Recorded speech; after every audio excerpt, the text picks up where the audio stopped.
2 years ago, if you had asked me, "Where are you from?" I would have told you. Well, I'm technically from Tennessee, but I'm not really from Tennessee. I'm kind of from Knoxville, to be specific.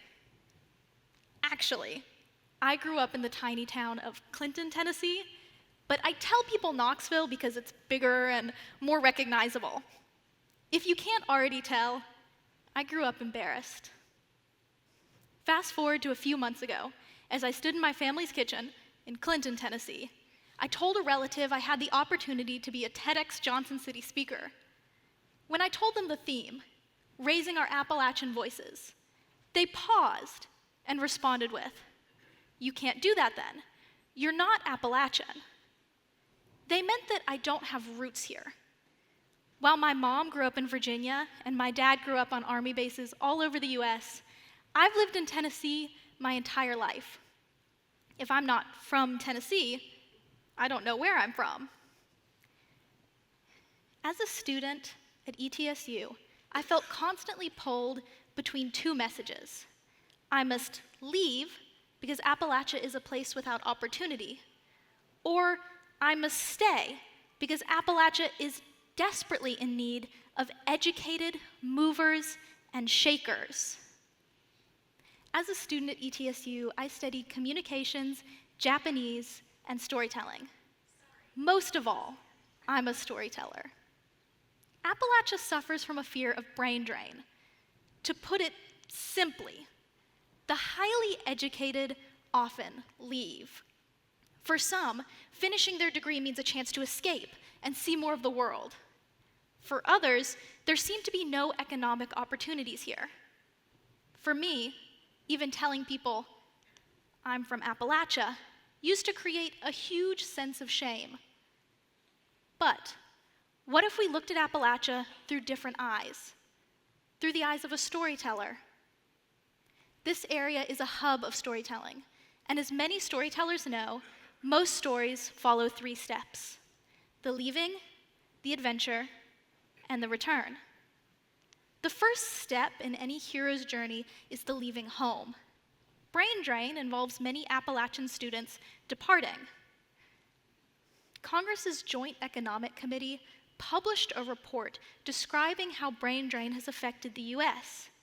Tennessee and most of Appalachia fell into the category of high gross and net brain drain, but low outmigration, meaning that lower numbers of people are leaving the state, but those that are leaving are disproportionately made up of the most educated.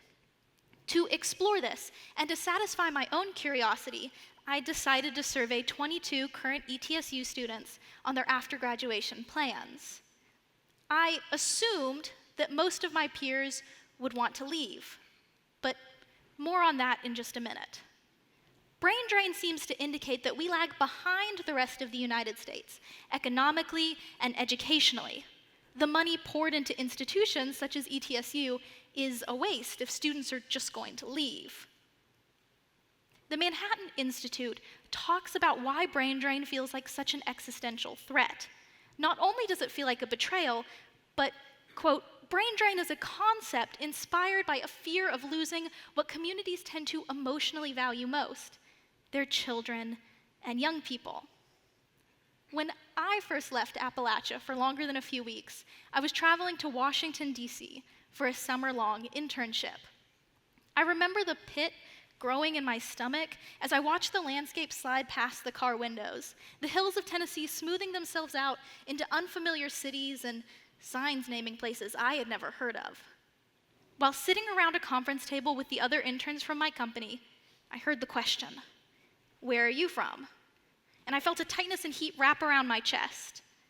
The other interns shared fascinating stories of their homes, telling about the food and experiences that could be found nowhere else.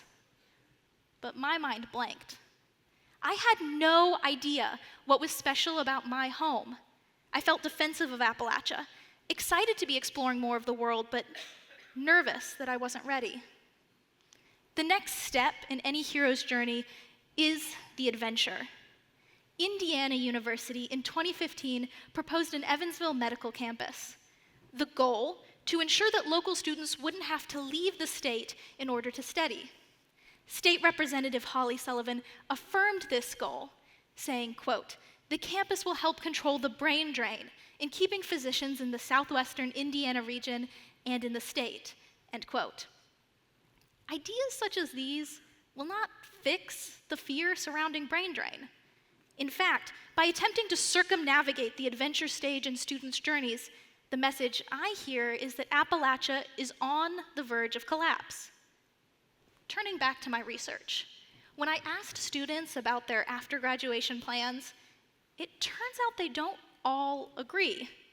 Only 7 students planned to leave Appalachia after graduation, and 5 were unsure. Compare this to the 10 students who planned to stay in Appalachia. Not only did the majority of students plan to stay, the majority of students wanted to stay, and several students wanted to leave and then return. To claim that Appalachia will crumble if a portion of university graduates leaves does this region itself a disservice. Our voice and identity is surely more essential and important and long-lasting than that. The message that I hear from programs such as these is that Appalachia is not strong, but Appalachia is in fact far more resilient. The next time that I left for longer than a few weeks, I was traveling to Japan for an entire semester. One day, I found myself walking into an onsen, a Japanese public bath. I squeezed myself as close as I could to the locker, swinging open the wooden door and taking off my dress. I remember my toes curling on the carpet and my face flushing as I walked into the bathing area. Everyone else in the onsen was completely naked and speaking Japanese. What I remember from that bathing house is that no one looked at me strangely. No one saw the stretch marks or scars or weird moles. Instead, I was exposed to myself. I realized that saying, "I'm from Appalachia" in DC made me feel more vulnerable than any public bath ever could. That onsen was only one of my daily adventures. I tried food that I never would have been able to try in the US. I took a class on the history of World War II from the Japanese perspective, even visiting Hiroshima. And though my Japanese knowledge is very limited, I made wonderful friends. However, despite how much I grew, at the end of the semester, I couldn't wait for that plane ride home. The final step in any hero's journey is the return home after being transformed by the journey in some way. The brain drain panic ignores this crucial part of the story. A study in 2022 pointed out that high rates of return in rural youth are often a result of powerful social connection. Meanwhile, the Manhattan Institute described the problems with Indiana University's plan to keep aspiring students local. Quote, "Brain drain obscures the fact that the brain that was lost may never have existed in the first place without leaving the community. The act of migrating enabled the development of human capital." When I talked to students about why they might choose to leave Appalachia, many students talked about how they felt pulled between their culture and lack of job opportunities here. Lack of economic opportunities and poor work environments were both mentioned as reasons to leave. But nature and landscapes, history and culture, and family and friends were all reasons the majority of students wanted to stay. I especially loved this student's response. "I do want to see the rest of the world and experience living in other places, but at the end of the day, Appalachia is home." When I returned home from my trip to DC, I started listening to Appalachian storytellers. I realized that these were the stories of not just anyone's home, but my home. The tellers described people and places, experiences that can be found nowhere else. When I went to Japan, the first question anyone asked me was, "Where are you from?" I said, and I still say, "I'm from Appalachia." I learned so much in Japan. I was able to experience wonderful things, and I learned how much I love to travel and explore new places. But I also discovered that coming home is the sweetest feeling. The steps of the hero's journey, the leaving, the adventure, and the return, mirror the journeys of many members of the Appalachian brain drain. When I returned from my trips, I brought pieces of the places I'd been with me. I brought back new recipes from DC, and one of my friends in Japan gave me the veil I wore at my wedding last August. But conversely, whenever I leave Appalachia, I take it and its stories with me. As a storyteller, I completed a literature review for my honors undergraduate thesis, surveying the top 36 research papers of the last 10 years on storytelling, trying to discover what makes stories so persuasive. Here's what I found. The best way to persuade is through story, and the most compelling story has a reasonable plot, is personal, and comes from someone relatable.